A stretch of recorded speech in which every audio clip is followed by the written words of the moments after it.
வணக்கம் அனைவருக்கும். வாழ்க வளமுடன். நான் ஜோதிடர், ஏஎல்பி அஸ்ட்ராலஜர் கவிதா ஓம்குமார். இப்போ கிரகங்களுடைய காரகத்துவத்தை பற்றி பார்க்க இருக்கிறோம். அதில் முதல்ல கேது பகவான் எடுத்துக்கிறோம். எதுக்கு பார்க்கணும் அப்படின்னு சொன்னால், ஒரு ஜாதகத்தில் இப்போ நம்ம பலன் தெரிஞ்சுக்கிறோம்னா அந்த காரகத்துவம் தெரிஞ்சாதான் அந்த பலன்களை நம்ம நல்ல முறையில் சொல்ல முடியும்.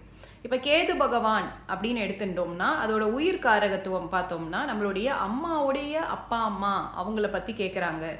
ஜாதகம் பார்க்க வரவங்க அம்மாவோட அப்பா அம்மா எப்படி இருப்பாங்க, அதாவது அவங்களோட பாட்டி தாத்தா, அம்மா வழி அப்பா அம்மா அந்த மாதிரி அவங்கள பற்றி கேட்குறாங்கன்னா அது கேது பகவானோட நிலைப்பாடை வச்சு தான் சொல்லணும். சரிங்களா? அதே மாதிரி சில பேர் யாருன்னே தெரியாத அந்நியர்களை பற்றி கேள்வி கேட்குறாங்க அப்படின்னாலும் கேது பகவானை வச்சு தான் நம்ம சொல்லணும், அந்த பலன் எடுக்கணும் நம்ம. அதே மாதிரி மத குருமார்களை பற்றி சொல்கிறது, சிறைச்சாலையில் வேலை பார்க்குறவங்கள பற்றி சொல்கிறது, இது எல்லாமே இந்த உயிர்காரகத்துவம் எல்லாமே கேது பகவானுடைய உயிர்காரகத்துவமாக தான் வரும். உங்களுக்கு ஒரு ஜாதகத்தில் கேது பகவான் நல்ல நிலைப்பாடில் இருக்கிறாங்க அப்படின்னா அவங்க கேது தசையோ புக்தியோ அப்படி நடக்கிறப்போ இவங்களுக்கு அந்த பர்சனுக்கு ஜோதிடர்களாகிறதுக்கான வாய்ப்புகள் அமையும். நல்ல நிலைப்பாடில் இருந்தால் அவங்க ஒரு நல்ல ஹீலராக மாறுவாங்க. மற்றவங்களை ஹீல் பண்ணக்கூடிய ப்ரொஃபஷனில் இருப்பாங்க.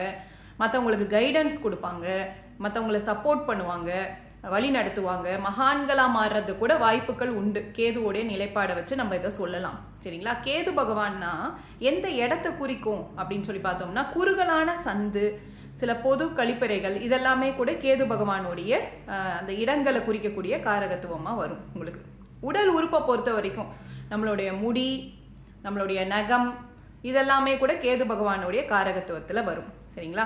நம்ம உடலில் ஓஜஸ் அப்படிங்கிற ஒரு சுத்த சக்தி இருக்குது. சரிங்களா? அந்த சுத்த சக்தி தான் அந்த ராகு கேது அப்படிங்கிற தொடர்பை குறிக்கும். உங்களுக்கு அந்த ஓஜஸ்ங்கிற சுத்த சக்தி நல்ல நிலையில் வைக்கணும்னா நம்ம நல்ல சில யோக பயிற்சிகள், காயகல்பா மாதிரியான யோக பயிற்சிகள்லாம் நம்ம பண்ணதான் அந்த ஓஜஸ்ங்கிற சுத்த சக்தி நம்மளுடைய சஹஸ்ரார சக்கரம் வரைக்கும் கொண்டு வர முடியும் நம்மளால்.